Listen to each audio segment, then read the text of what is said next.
and welcome to Down with the Browns.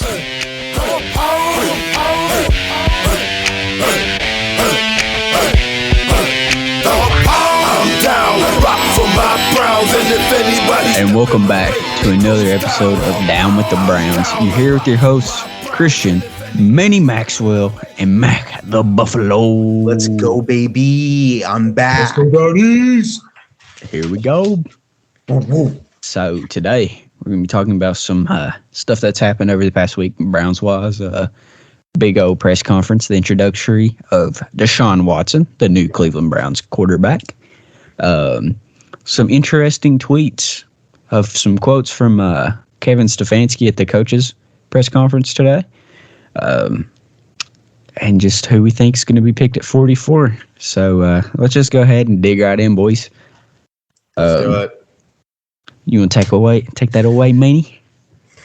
Yeah, so I want to get some viewpoints on some of the things that went down there during the presser for Deshaun Watson. Obviously, a lot of mixed reactions going on through the presser, and I feel like, depending on how you went into the presser and feeling about Deshaun Watson, that's kind of like was your viewpoint and how you looked at it, right? A lot of people who didn't like the Deshaun Watson acquisition didn't like the presser. He said a bunch of stuff and running around the corners, running around the circles and everything, you know what I mean? And it wasn't something that you felt that changed your mind about him.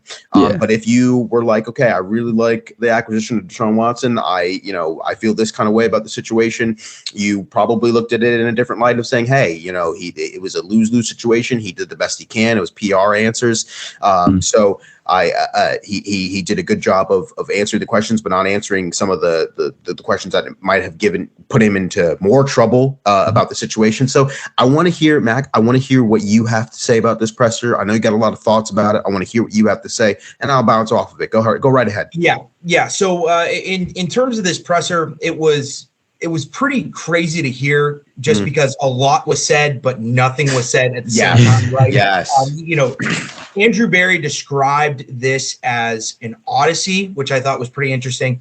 But really, if you take a look at what the team was releasing info-wise about the situation, the presser matched up perfectly. Yes. Right?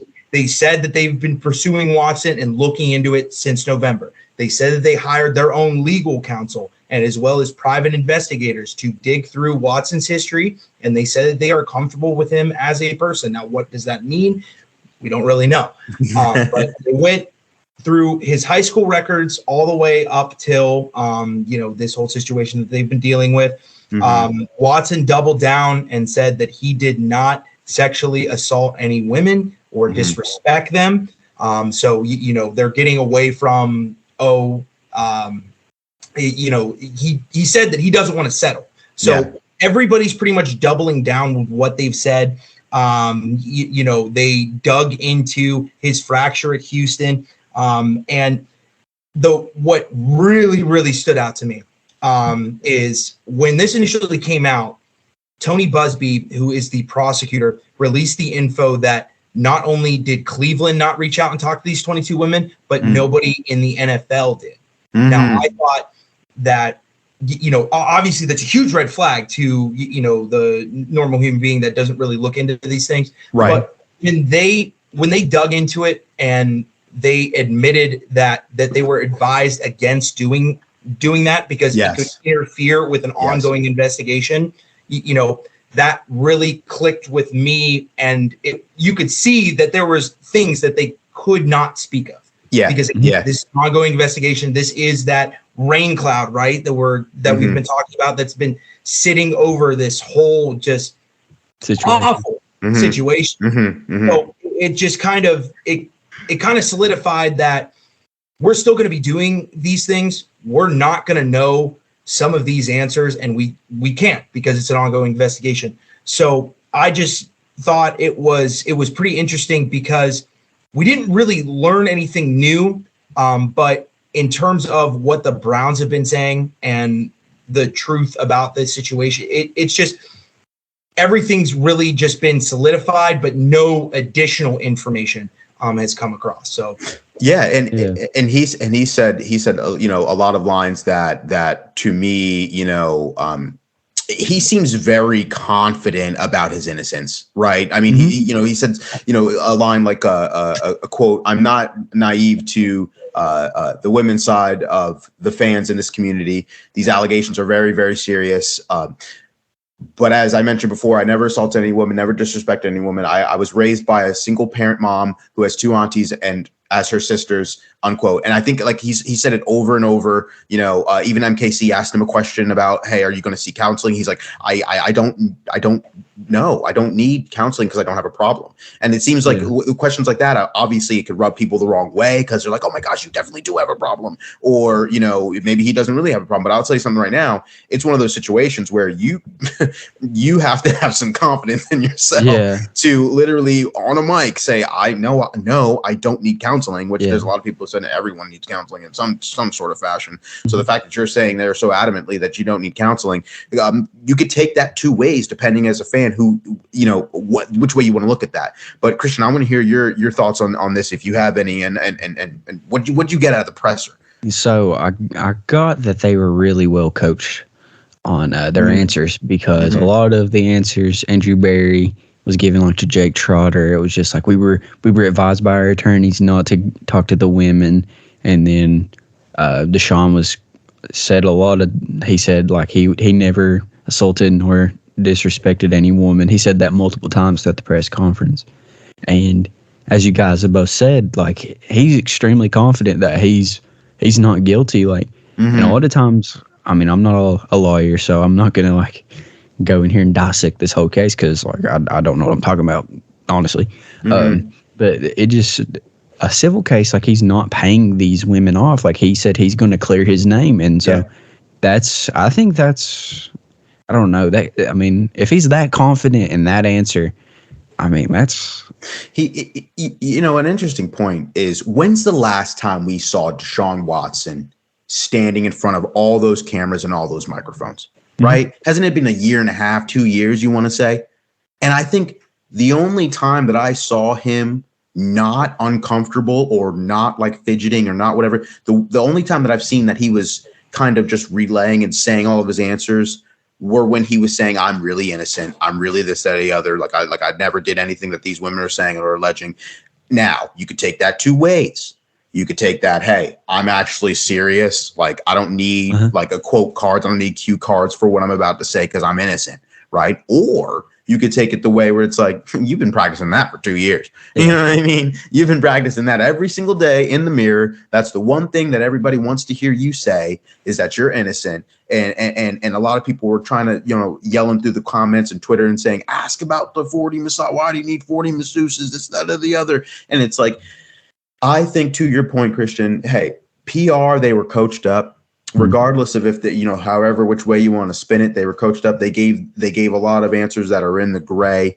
And just like Mac, you were saying earlier, it's not, they weren't given right answers. They weren't given wrong answers, but you see people right after the presser was done, getting their articles ready to go, and then kind of spinning it, put their own little spin on it. Right. Cause that's put their own little English on it. And so that's where you know, and I don't have a strong stance either way. So being in the middle here, being Switzerland in this kind of situation is kind of like, okay, well, I could see where one person's coming at from point of view, and I could see the other person's point of view. So, Matt, it looked like you wanted to say something. I don't know. Yeah, because I mean, you hit it right on the head there.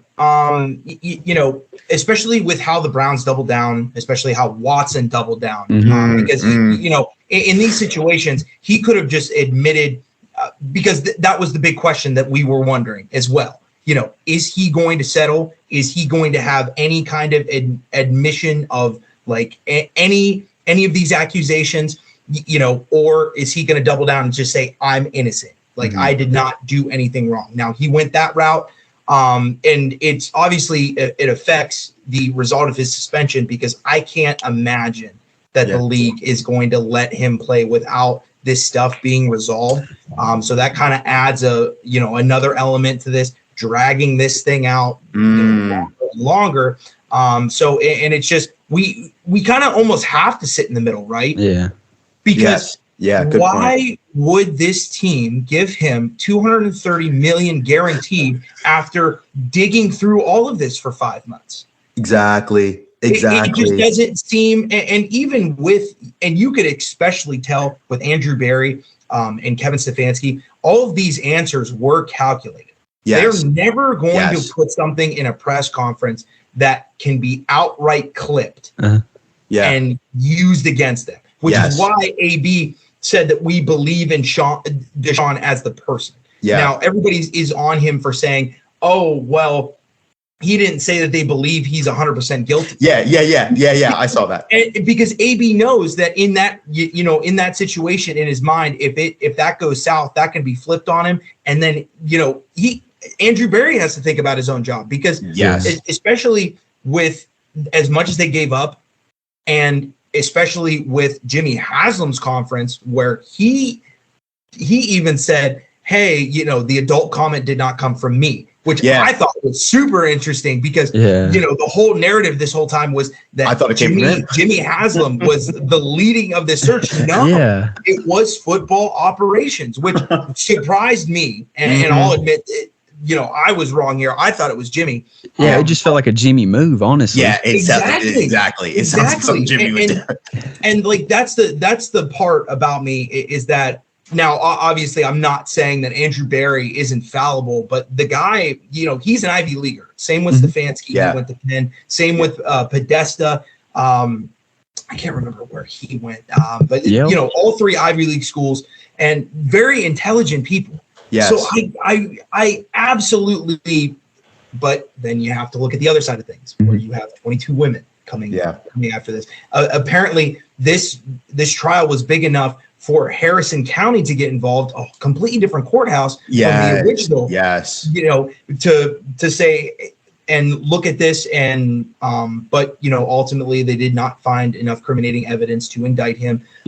But it's just you have to kind of sit in the middle here because it's really a coin flip on what's going to happen, right?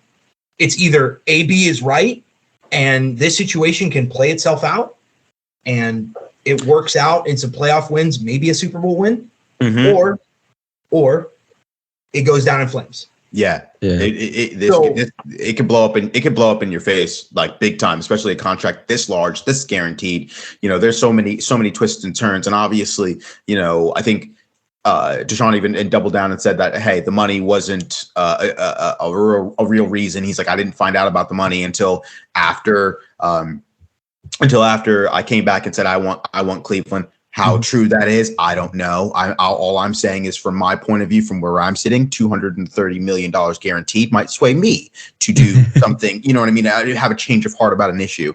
But again, Andrew Berry answering great questions, had a little exchange with Jake Trotter talking about, hey, Jake Trotter asks in layman's terms, hey, why did you structure Deshaun Watson's contract in the way that you did? And then he was like, what? You know what I mean? And why did you give him $1 million in the first year? Basically setting up an answer that Andrew would say, hey, we anticipated a suspension. And then if you're anticipating suspensions, are you trying to get around it? So you're basically vocaling that you're trying to get around rules and find loopholes through the NFL. But Andrew Berry came right back with an answer that if you really think about it, was a pretty good answer. He's like, we did what's contractually best for the Cleveland Browns.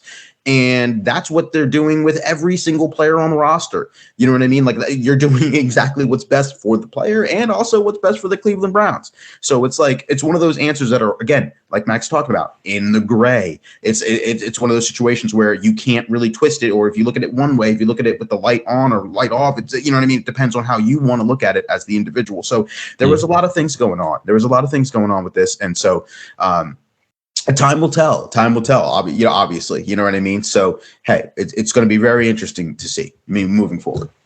Yeah, and it's going to be, I think it's quite exciting just seeing how everything's going to transpire over these next few months. Like, it's going to be a thrill, honestly. Like, not like a good one, but like it's going to be like a roller coaster effect. Like, it's going to be like, a lot, you know what I mean? You're going to have your highs of like, because I mean, there may be some good free agents that sign within the next week. Or two. We don't know. We don't have sources. Yeah. But but it's gonna be a roller coaster. So who knows? And it's crazy. It feels like it's been months since we got Deshaun Watson. Literally, it's been a week and like 3 days. Yep, it's been a week and 3 days. It feels like 3 months. It feels like 3 months. So buckle up. Rather good or bad, we're in for a ride, but we're going to be covering it all here. So it's going to be fun. It's going to be a good time to figure out what happened, and it's going to be a good time because I want the truth to get out either way. I want the truth to get out. And some good news. Yeah, that got reported today. Kevin Stefanski was at the coaches meeting. I guess that's what it's called. And he made a few quotes that MKC reported today.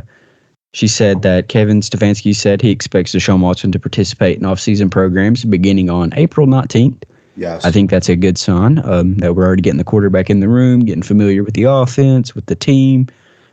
Big move. And so, what do you guys think about Deshaun showing up so early in the offseason? Well, I mean, I think it's necessary. It was reported that when the Browns met with Deshaun Watson, a big part of the meeting was Kevin Stefanski sitting down with Deshaun and going over tape.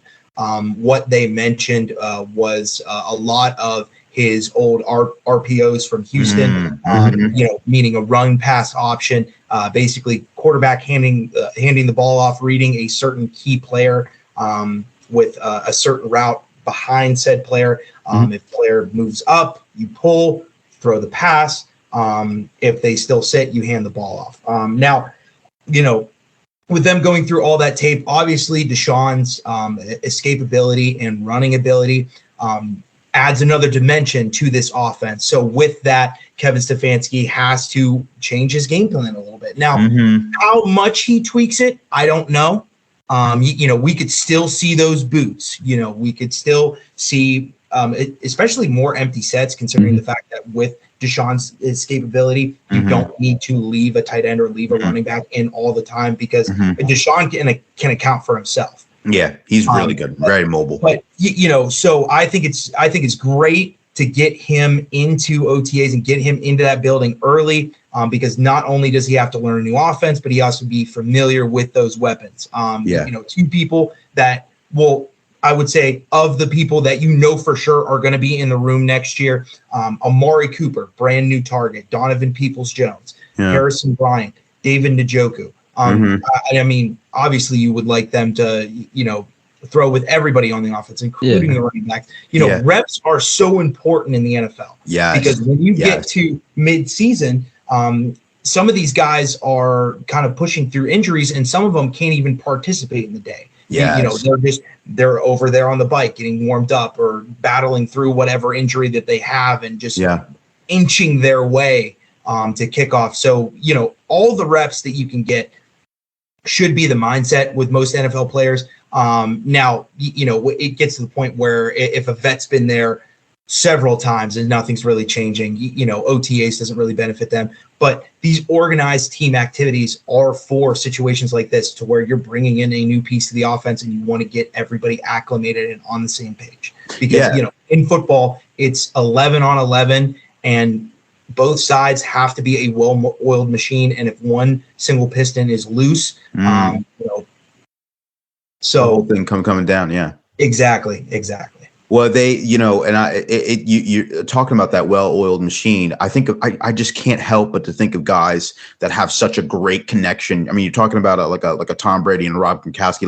They can go out there and Rob probably just by the look can give Tom Brady this look, and then he knows exactly what he's going to run, and then Tom Brady gets Gronk the ball in that kind of situation. So I think these OTAs coming in early, like you're saying, Mac, you can't put a stress enough on the situation where it comes to getting that kind of camaraderie in the locker room, right? Yeah. Obviously, a lot of guys see what Deshaun Watson was at Clemson, see what he could do in Houston, played versus each other twice. So it's like for a lot of versus these guys on the roster twice. So it's like, I think bringing him in really early is going to help out a lot, especially when it comes to like for some of the guys like Anthony Schwartz, right? Some of the guys who are trying to prove themselves a little bit, getting Deshaun Watson's good graces, and there's not a sour taste left in your mouth, obviously, for some of the routes not run or miss or miscommunication like with Baker Mayfield. You want to be, especially like a guy like Anthony Schwartz. I bring him up because he's saying that he's going to try his absolute hardest during the offseason,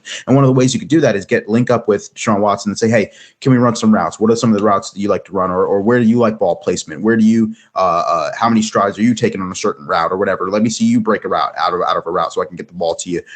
It's conversations like that could be had that help out that offense and kind of make it mesh like that well-oiled machine you're talking about. But Christian, it looks like you want to say something. Go ahead. Yeah, if we can get a receiver or a tight end to get that connection, like you look back at the playoff game where it was the Chiefs versus the Bills. Well, I mean, like during the game, there's 14 seconds. Drive down the field. And then apparently Patrick Mahomes looks at him and he's like, do this. And he goes, no, I'm doing this. And he's like, okay, I trust you. Yeah. And then connection. Drives down the field and they score. They go into OT and then eventually win the game. We never really got that connection with Baker Mayfield and another receiver or tight end. So, and I mean, now we're getting an elite quarterback in Deshaun Watson. I'll say he's elite because he's proven that he is. And now we've got a great receiver in Amari Cooper. We're finally letting David Njoku in that tight end one position. So it's just, I think it's going to be exciting just to see who's going to be his guy, because it's always like, I mean, sometimes it's that star receiver, but sometimes it's not. It's like that guy, like Will Fuller and Deshaun's connection in Houston. Yeah. Everybody's like, it's D-Hop. I mean, man, there's sometimes he was just launching it. There's just something about, like again, Tom Brady and the Julian Edelman kind of situation where just that one, or some of the years when Wes Welker was there, you don't know why, but it's just the go-to kind of safety net. Yeah. But it's the question for both of you. It just popped into my mind. But like you're saying about a Will Fuller, because a lot of people are talking about bringing Will Fuller in, and it's like, hey, I really like that for the sake of Deshaun's, like kind of pro Deshaun. About like if I want Deshaun to be comfortable, you want him to be comfortable. Yeah, it's a familiar face. Exactly. Bring in a guy that you kind of already know. That's one. It's almost like studying for a class, right? But if you're really good at addition, when you get the math test, you don't have to worry about studying for addition problems because you're really good at adding, right? So you can focus more time on subtracting or multiplication or whatever the case may be. Like bring in a guy in that locker room, in that wide receiver room, that you can say, hey, I'm very comfortable with that guy. So what I'm going to do is, hey, Will Fuller can have the conversations with Amari Cooper. It's crazy that I'm even saying Amari Cooper, but Will Fuller, that we can have this conversation with Amari Cooper, can have the conversations with DPJ, can have the conversations with Schwartz and Njoku. Hey, so that just so it's a familiar face that makes you feel comfortable, right? And some of those dire situations, like you're talking about those RPOs, Mac, if you want to be able to see, Will Fuller on the other side of the hashes, which we finally have a quarterback who could throw off balance across the field the other way. It's like, you know what I mean? It's great. You want to have somebody who's a safety net. So my question was, I know there's people talking about Will Fuller and bring Jarvis back or bring OBJ back. Would you guys feel comfortable with bringing in a guy like Will Fuller? I know he has some injury history problems, but what do you guys think? What do you guys think about that? Absolutely. I would love bringing in a guy like Will Fuller. I know that we touched a little bit on it last time because there were rumors swirling that he would follow Deshaun to Cleveland. Yeah. And I mean, the stats back it up. Yeah. You want to talk about deep ball connection in 2020? Deshaun Watson and Will Fuller had the best in the league in terms of like most yards and kind of all that jazz. But I think it's really interesting looking at it now, even if they didn't grab another wide receiver, and we're running with a little bit more inexperience next season, whether it goes through the draft or Schwartz gets more reps. Thinking about the Browns rushing attack in 2020 and 2021, adding that RPO just now adds another element. Oh my gosh. Because when you've mastered the fake, when you have the ability to push the ball downfield, defenses are unsure. Now they can't stack the box against Deshaun Watson. Yeah, you can't. So you have to think about the I don't want to say better opportunities, but when Chubb and Hunt line up in the backfield this year, they're going to get. It would be absolutely insane to me if their rush per attempts didn't increase. Right.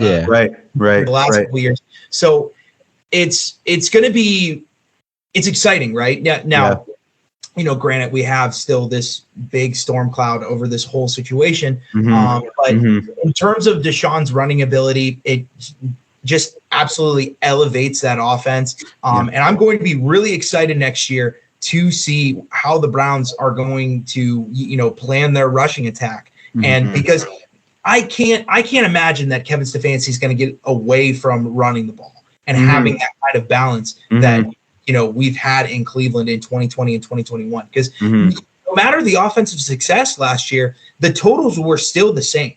Yeah. Now, granted, they were skewed at certain points of the game, but the overall, it's usually about 50-50, maybe 51-49. But I can't imagine that when you have Nick Chubb coming back and of course Kareem Hunt healthy coming back, that the Browns are going to stray away from running that ball, and especially with the RPOs, I'm absolutely ecstatic for what that new element of the offense is going to do for Nick Chubb and Kareem Hunt. Yeah, and I encourage anybody who's listening, please go into YouTube and Google Deshaun Watson highlights. Regardless of how you feel about the situation, I think it's important that you realize from a purely football perspective his escapability from the pocket. I mean, you're going to see something that's going to make your eyes glow, because now imagine that guy in a Cleveland Browns jersey, because he will be there come fall time, football season. He's going to be running out of the pocket in plays that you think that normally would break down. You will see him escape and then make a nasty throw. And I think that's going to be going back to that just camaraderie and just familiarity. A lot of these receivers are going to have to get used to completing their routes, right? Like you're going to have to complete and continue, because you don't know how much time he has back there in the pocket, given that he has a great offensive line now going into next season. He's going to have a lot of time. So you're adding in the time that he would normally get in the pocket, plus the fact that he might be able to extend the play. So you got to keep running. You guys have to get a kind of a system going, some kind of trust, right? That's the word we're looking for, is trust between the quarterback and the offensive line and the wide receivers. So I mean, I like where we're going. I like the way the offense is clicking, and I thank you for that answer. I just wanted to hear about it. Yeah, and there's some.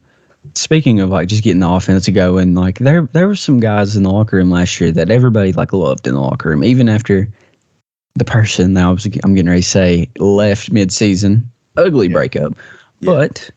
Everybody really loved OBJ in the locker room, like Anthony Schwartz and all them. They were all like, "Yeah, OBJ, congrats on the Super Bowl."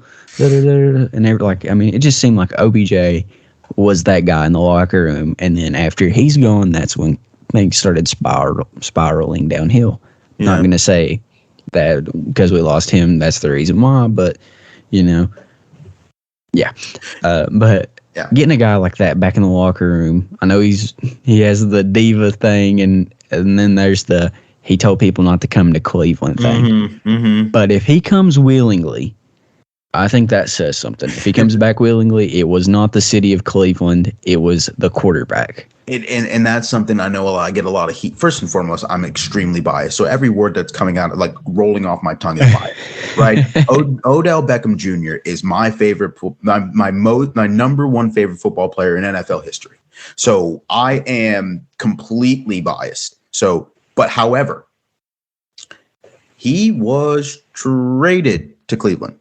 There's no trade clause, or he had to undo the trade clause to come to Cleveland. No, he was traded to Cleveland. And so he had no really say in the matter. And so this time as a free agent, if he says, I like what you guys are doing over there.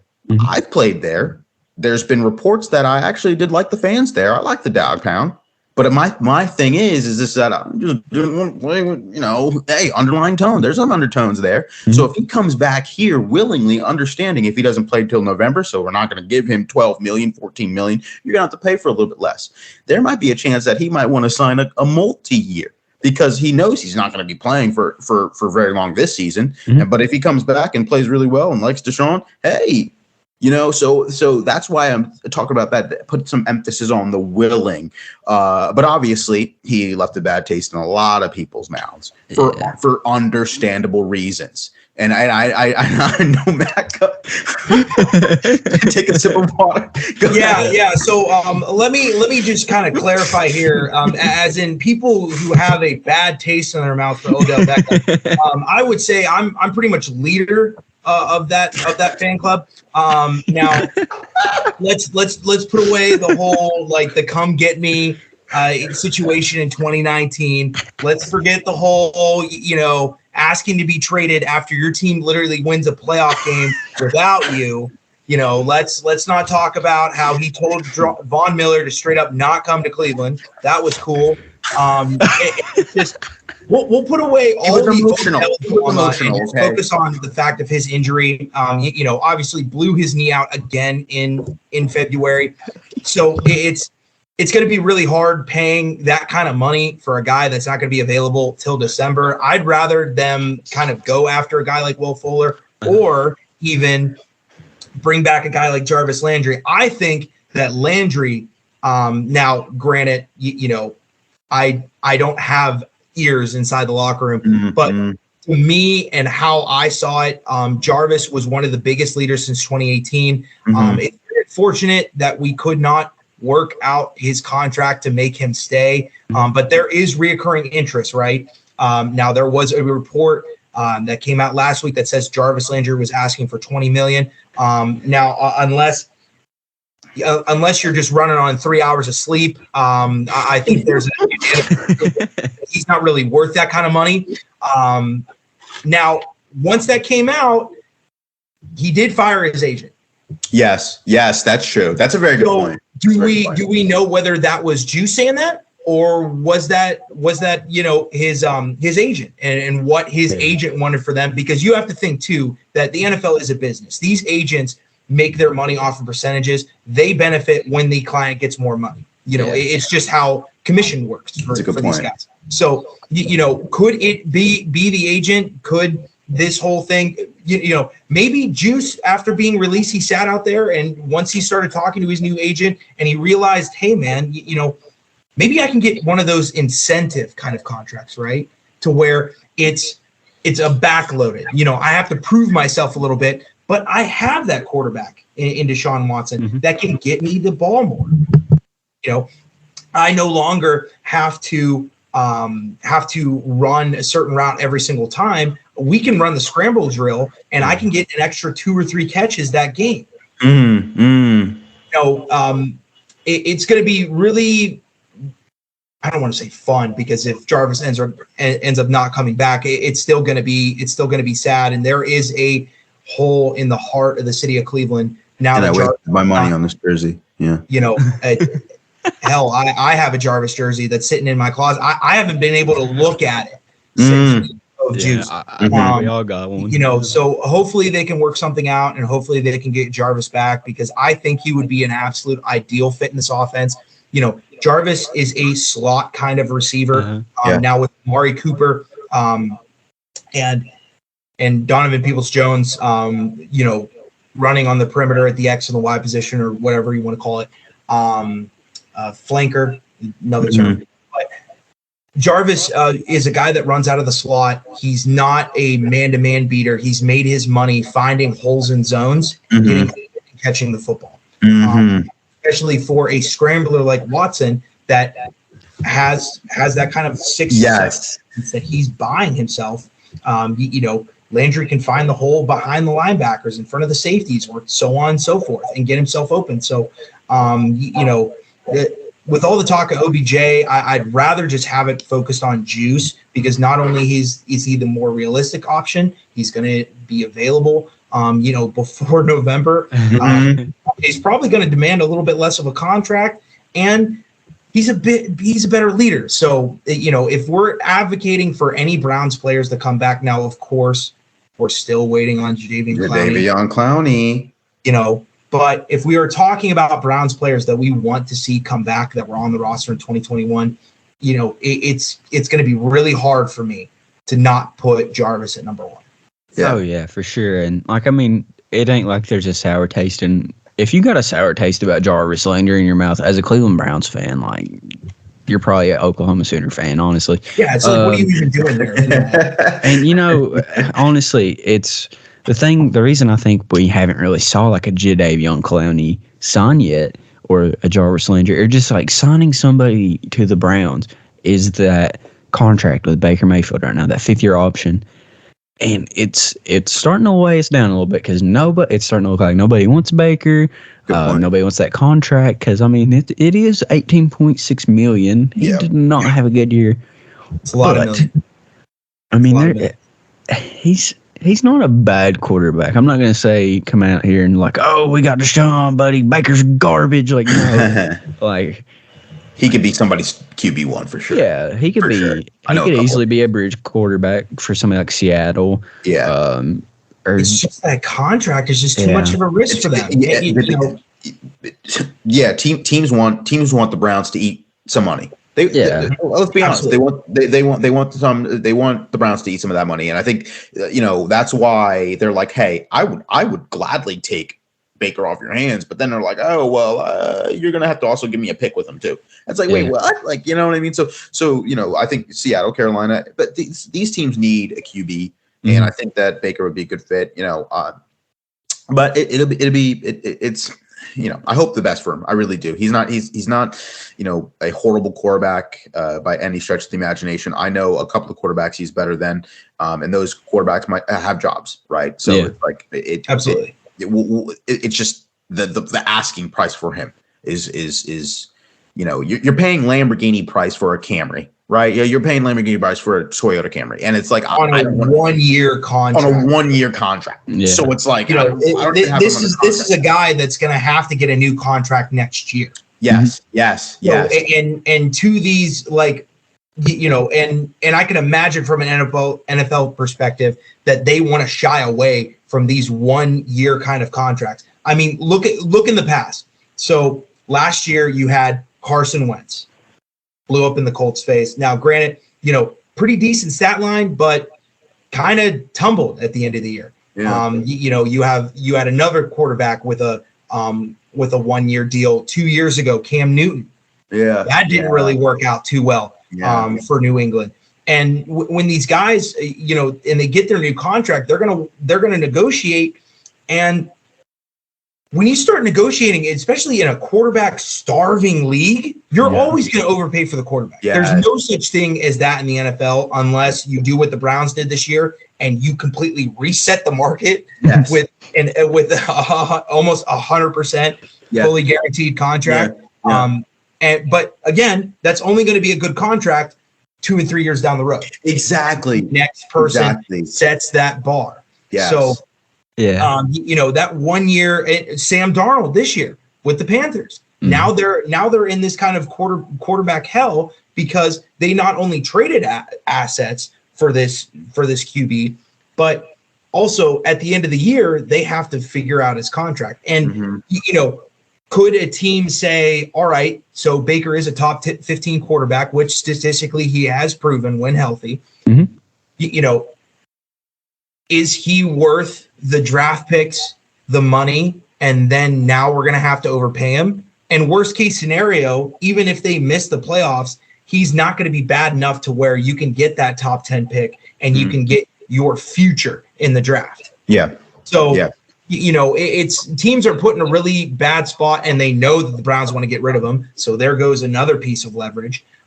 So I think everybody is really overlooking the contract perspective here. And I feel like I've hammered this with everything. I mean, look at Amari Cooper, look at Robert Woods, Matt Ryan's situation with his contract and moving that around, that quote that we hear all the time, money talks, money really does talk in the NFL. Yeah. When you're moving these contracts around, the money has to make sense for these teams. And if they don't, they're not going to overpay unless they can work it out.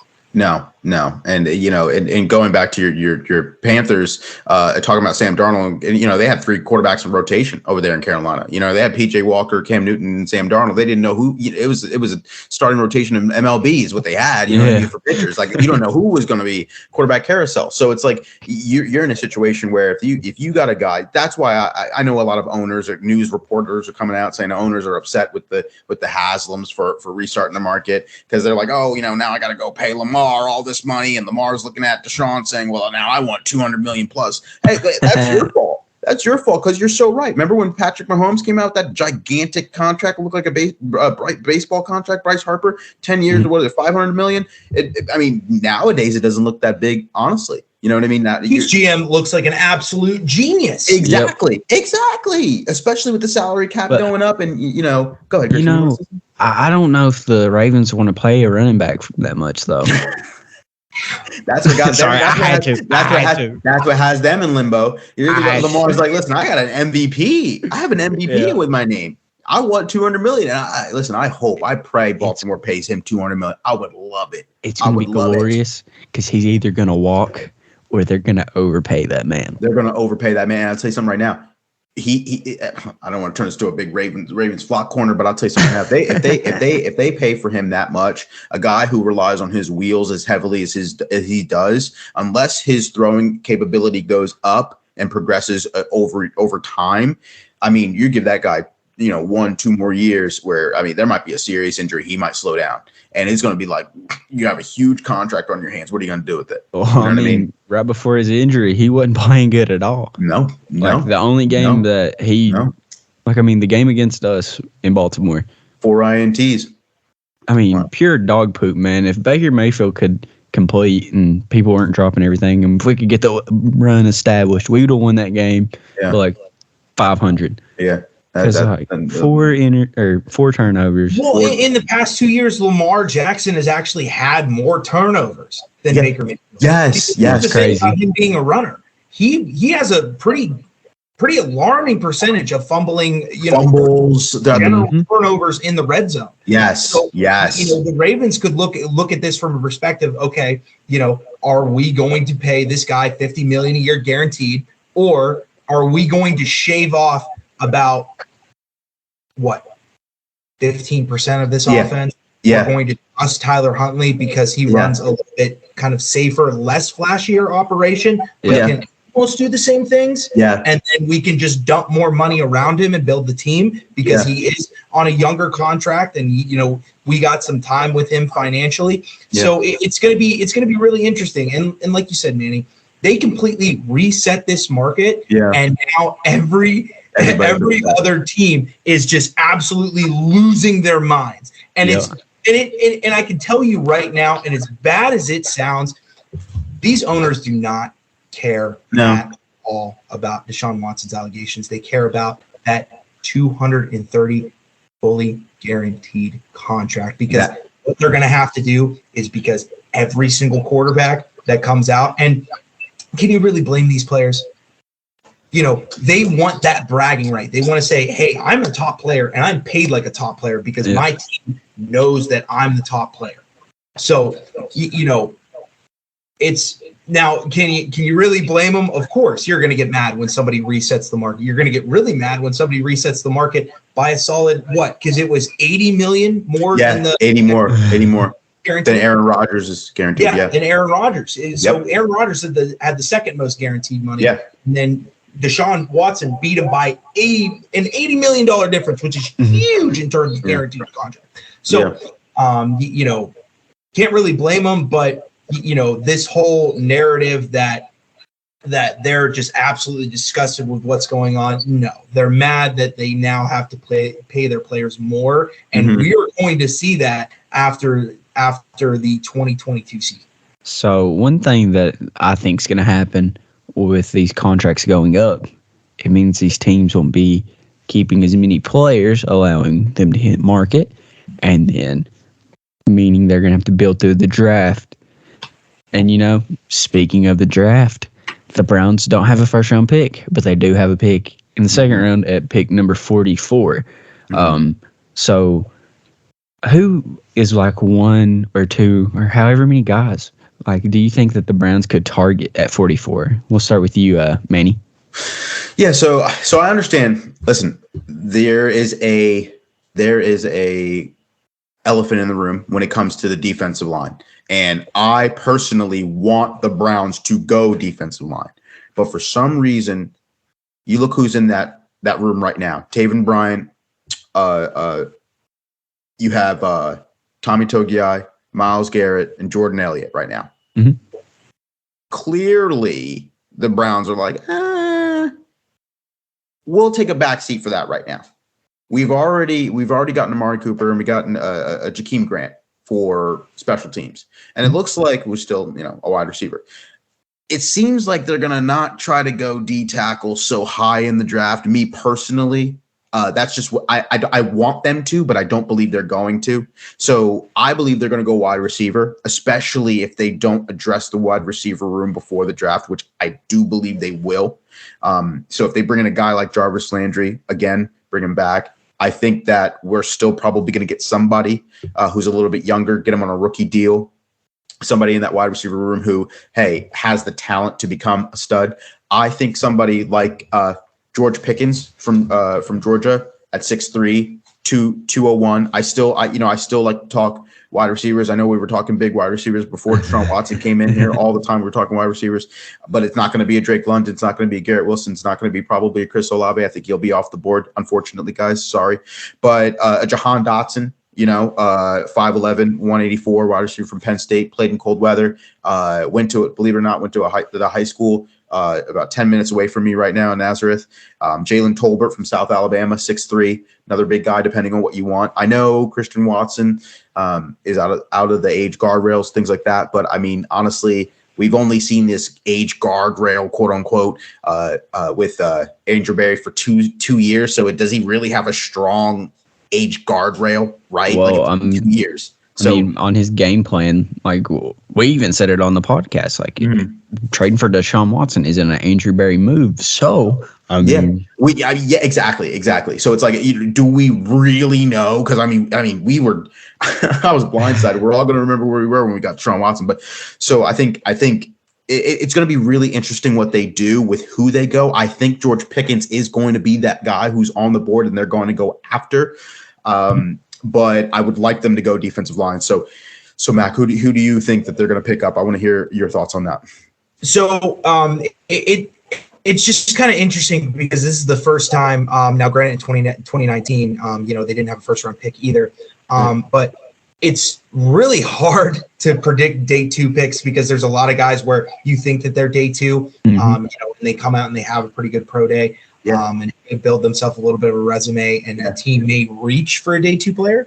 Now, in terms of the three, they're all going to be defensive tackles for me. Now, granted, maybe I'm just a guy that played O-line, D-line. Maybe that's one of the things that I always stress because I am a firm believer of the hogs up front, both on offense and defense, will win you the football game. Now, first guy that a lot of guys, especially like on Brown's Twitter, have mentioned, Travis Jones. Oh my gosh. Now he is going to be kind of that big, meaty guy that you're going to want, 6'5", 330.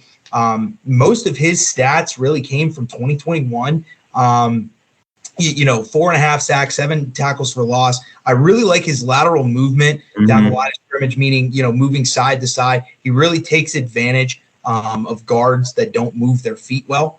He can really get kind of half a man, pretty good run stopper, and pretty good on taking his double teams. If there's anything I would kind of mock him from, or knack, I should say, a knack on him, would just be kind of his get off.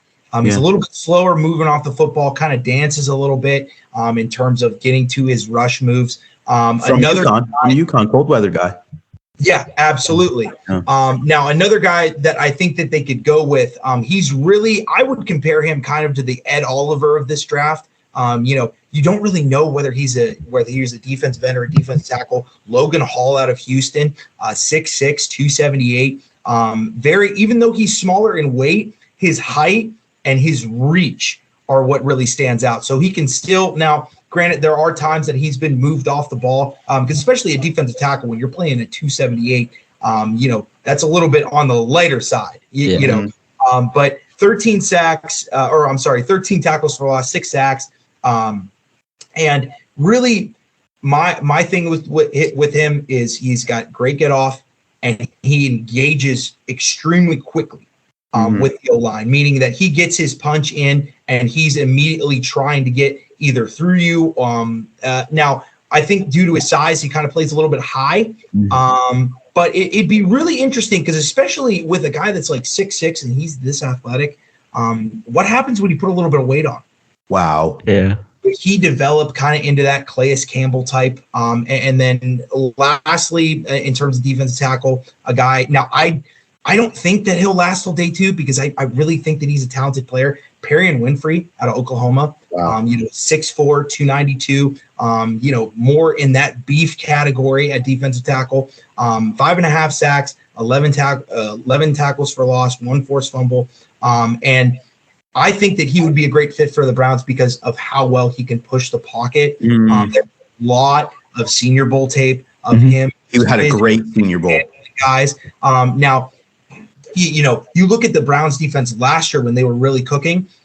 They had Malik McDowell being able to push the pocket. Now, Malik wasn't the best in terms of his pass rush moves, but he was so strong that when he pushed the pocket, it would almost back the quarterback up right into rush lanes, Jadeveon Clowney and Myles Garrett. Now, I say this as if Jadeveon Clowney comes back. Now, I could see more of. That's why I suggested Logan Hall earlier, because when you're still missing that defensive end, not saying that Chase Winovich won't be good enough to win the job, but in terms of his injury history and the fact that he has not been a full, edge rusher, he was kind of moved across the board in his time in New England, so he was never a full-time defensive end. So I don't think that they're really going to give him the keys to the car the first year. I think they're going to kind of put him in a tack role and then see how he plays when majority of his snaps is going to be on the line of scrimmage. But going back to Winfrey in terms of defensive tackle, I really like how well he can move his hips and flip his hips to get past the defender and work half a man. But I really like how active his hands are. Yeah. In terms of pass rush, it's all about how much gas does this guy have left in the tank and what happens when the offensive lineman has him fully engaged and wrapped up. The one thing that I found with Winfrey that stood out compared to the other guys is that, I would use the word relentless to describe it, because when his first move doesn't work, he's going to work a second and a third. And his hands are extremely active through the whole pass rush process, and he will not give up. Again, especially with Winfrey and how well he did at the Senior Bowl, I really do think that he's going to be picked up in round 1. But I would say if he's there at 44, Andrew Berry better make the call for him. Yeah, for sure. And you kind of took some players out of my mouth because that was great two of the guys insight. I was going to say. But I'm really high on Travis Jones out of UConn. I've been watching his stuff, and man, he is a tank. He's the big beef in the middle that. You always need that in run stop, pass rush. We're gonna, as you guys have said, both we're missing that with Malik McDowell, Malik Jackson, because they're both gone now, and we're obviously gonna need that. But one guy that I'm starting to see slip on some boards, he was a projected guy that we were getting linked to at 13, and it's Treylon Burks. So. Yeah. Let's say that he does slip to 44. Do you take him? I take him. And I think obviously it depends on what we do at wide receiver right now, right? It depends on what we're seeing. If we get a Will Fuller, if we get Jarvis Landry back. So it depends to me on that. So if we do get a Jarvis Landry or a Will Fuller, do you guys go after Treylon Burks if he's there? If they pick up a wide receiver before the draft, I really would not want them to use that pick because again, at 44 now, granted, you can provide the argument, hey, we're not drafting for a need, we're drafting the best player available, which a lot of GMs do. I know Andrew Berry has that thought in his mind, and he's went with that pick a lot of times. It's just, for me, it's really hard to go in at 44 with no additions at defensive tackle outside of, a guy that was traditionally a pass rusher in Jacksonville and graded extremely low in the run. It's really hard to look at this defensive tackle room and say, okay, we're going to get the third year of Jordan Elliott, but we weren't even sure enough to give him a solid rotational role in his second year. And then Tommy Togiai, I think we got 25, 30 snaps from him all year. Yeah. Yes. So it's really hard for me. Now, granted, Andrew, like we've said before, Andrew Berry has surprised us. But it's going to be really hard to sit there at 44. You see how deep this class is at defensive tackle and not go for that pick, because there's still going to be guys like Wyatt and Davis from Georgia that are going to go in the first round. You have a league that's going to be absolutely starving for quarterback play. There's going to be several of those very deep at the left tackle position. And so I think some of these guys are going to fall. Now, if they do grab a defensive tackle, I really do like Treylon Burks. Now, I don't believe he's had his pro day yet. I didn't. Arkansas did not have their pro day yet. I don't believe it. Yeah, so I still would like to see his pro day. Now he tested out, and I don't want to bash him, but he did not test that well at the combine. No, he ran a lot slower than people were going to. Now I've seen some Treylon Burke defenders say, "Hey, Nick Chubb ran a 5.4," but Nick Chubb was also coming off of knee surgery. Yeah. He was not at his top speed coming to the combine. So it's going to be interesting. Now, granted, GPS field speed and 40 time are two different things. Yes. But you kind of hear some whispers about his weight, right? Yeah. About how he wasn't, he kind of went in a little bit overweight, and, maybe he took these next couple weeks and slim down a little bit. I don't know. I just have to see a little bit more at his pro day to pull the trigger on him at 44. Now, he is a talent, and if he can recreate some of that magic that you have at Arkansas, now you're bring a whole nother element to the offense. And when he is, and Treylon Burks has never been an acceleration guy, which is, I think, why he struggled in the 40. He's a top end speed. Yeah. Because he has that kind of big, tall frame to where 6'3", 225. Exactly. He's speedy because of his strides and how much ground he can cover. Yeah. So to kind of sum up everything, I'm a little bit unsure on Burks. Need to see his pro day, but I can't not take a defensive tackle at 44. Yeah. I mean, it's hard for me to pass on Treylon Burks though at 44. Even if we do address the wide receiver room, man, I think he's going to be a spectacular talent. He's given me so many DK Metcalf vibes. Man, oh man. But it's going to be interesting to see what the Browns do over this next month and a half, the draft's in a month. Exactly. Yep, exactly a month from now. So pumped. Get pumped up. It's going to be good. Yeah, and I think we've covered pretty much everything we need to cover in this podcast, boys. We got down with the Browns. Down with the Browns, baby. Oh, yeah. And, thank you guys for listening, and go Browns. Go Browns. Go Browns, baby. Running the town, AFC champs, I'm loving the sound. Ready for steel, ready to rave, ready for fall, ready to bang. See us, we coming, we styling, we locking, we passing, we running, we touching it down. Cleveland the city, we good, we did it, we been through the gritty, we loving the Browns. Never will chill, never will lounge. We are the dogs, we are the hounds. Never the fans, we blew and we bleeding, so get on your feet, cause we are the Browns.